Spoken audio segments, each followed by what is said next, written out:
Peace, family. It's your brother Marc Lamont Hill. Welcome to the Marc Lamont Hill official YouTube channel. It is time now for the War on Gaza report. That's right. Every single night here on the channel, we break down Israel's current and ongoing war on the Gaza Strip. We talk about it as a war on Gaza because this is not an evenly matched battle between two sides. This is not a war on terrorism. This is not a war Israel versus Hamas, although that is how it's often framed. We recognize that in the aftermath of the October 7th attacks, Israel launched its own incursion that extended so far beyond self-defense and was so disproportionate, so excessive, that it constitutes a genocide, and that it constitutes a genocide against the Palestinian people, specifically the Palestinian people in the Gaza Strip. And so we don't talk about it as a war with Gaza, a war in Gaza, but rather a war on Gaza. And every single night, we cover those developments since October 7th. And now Israel's war on Gaza has reached day 274. Day 274. And we're going to get right to it because there's so much to cover, so much to talk about. We begin, of course, with the numbers, as always. The current numbers as of today show that 38,098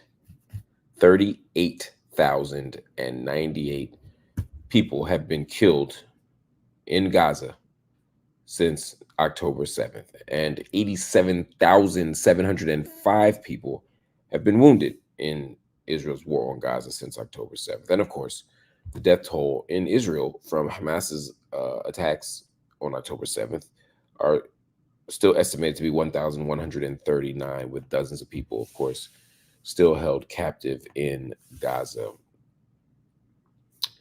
The conditions in Gaza are reprehensible, both the health conditions, both the dangers, and as well, of course, as the actual death toll.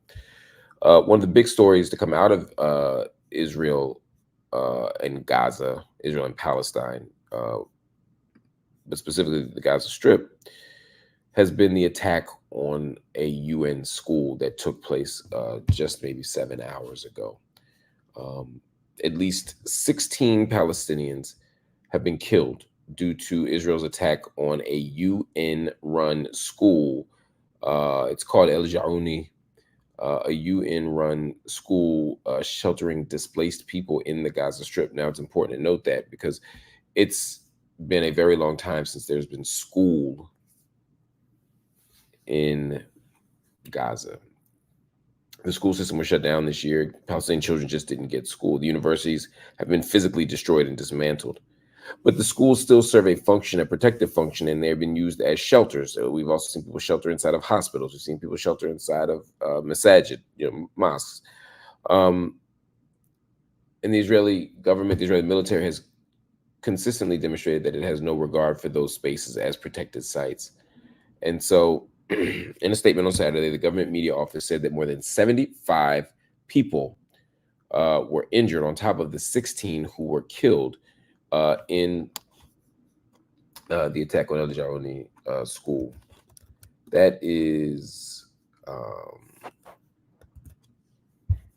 always devastating. Now, El Jaouni school is in central Gaza. It's inside of the Nusrat refugee camp. We spent a lot of time talking about the Nusrat refugee camp, and we've spent a lot of time talking about Unrua. And the Nusrat facility, the Nusrat school in El Jaouni school, is run by Unrua, the United Nations Relief Works Agency. This is not the first school to be bombed. It's only the latest school to be bombed by the Israeli military since the Gaza war began on October 7th. It's not the only death we've seen this week. It's not the only death we've seen today. 5 journalists were killed today as Israel intensified its bombardment. On top of that, dozens of other Palestinians were also killed in that same region. We're looking at extraordinary amounts of violence. Also, footage was shot at Al-Aqsa Martyrs Hospital in Deir el-Belah and it showed children and young children being rushed from ambulances. This included a girl with a bandaged arm, another girl with a bloodied face, a boy with bandages across his head. 50 injured Palestinians, according to the Palestinian Ministry of Health, were taken to the hospital. This is all happening in the same area as El Jarouni School. This is all part of the problem.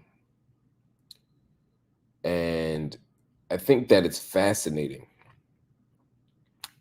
and telling that this is not making headlines in the United States. It's not making headlines in the UK. I mean, it's making international headlines, like international news reports. But children are being blown up. Schools are being blown up. Hospitals are being blown up. Again, El Aqsa Martyrs Hospital, all of this is happening at the same time. Since October 7th, 158 media workers, what do you call them, journalists, whatever you want to call them, 158 media workers have been killed since October 7th in Palestine, in Gaza. How is this not an international crisis? This is where we are.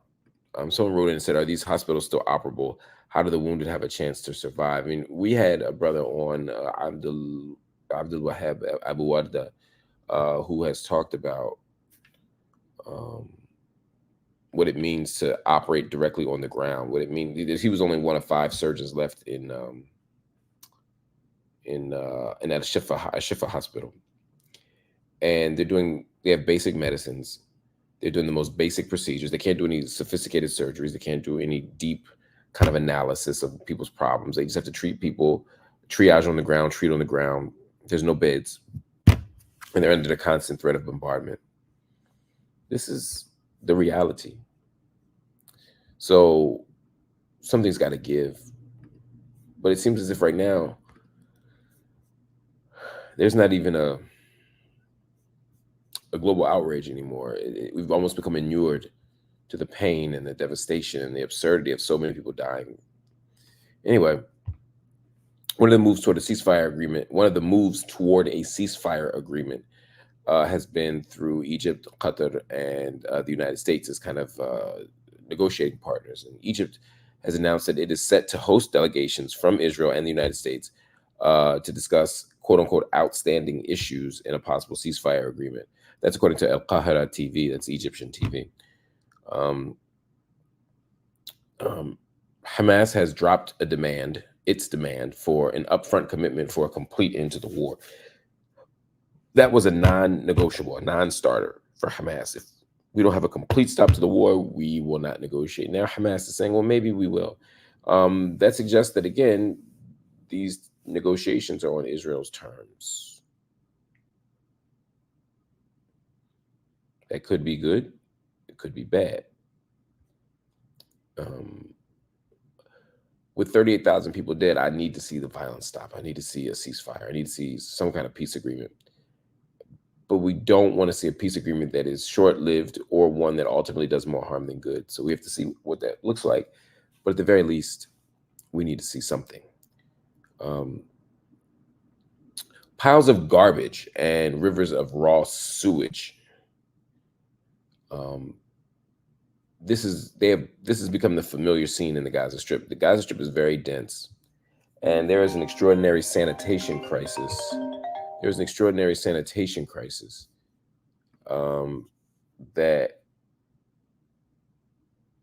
has made it almost impossible for people not to get infectious diseases in the Gaza Strip. Again, you got garbage, you got sewage. People can't escape it. People's homes don't even have homes.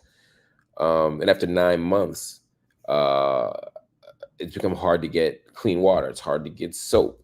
It's hard to get all the essentials that are necessary in order to protect oneself. So in addition to the high death rate from military attacks, in addition to dehydration, in addition to starvation, we now have infectious diseases. Gaza has been transformed into a killing field. And sadly, the world is doing very little about it, but we're going to keep covering it. we're going to keep talking about it. We're going to keep a spotlight on it because this cannot continue. We didn't even talk about Khan Yunis. We'll talk about that later tonight. I'm going to come back on because not only is Khan Yunis a site of constant destruction and rebuilding and evacuation and reloading, and we're seeing post offices destroyed, we're seeing schools destroyed. I mean, Khan Yunis is one of those places where we see just how disposable Palestinian lives are to the world and specifically to the Israeli government.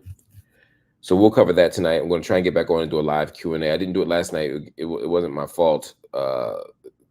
Life be life, and man, babies be crying, and I couldn't get back on. But we'll do my best to do it tonight because I want to talk to you all. I want to have a conversation with you. I want to answer your questions because there's so much to talk about. So stay here, stay with me later tonight on the Marc Lamont Hill official YouTube channel. In the meantime, hit the like button, hit the join button, and if you're so inclined, hit the subscribe button so that we can keep this channel going and continue to support radical and independent media. Stay safe. Peace.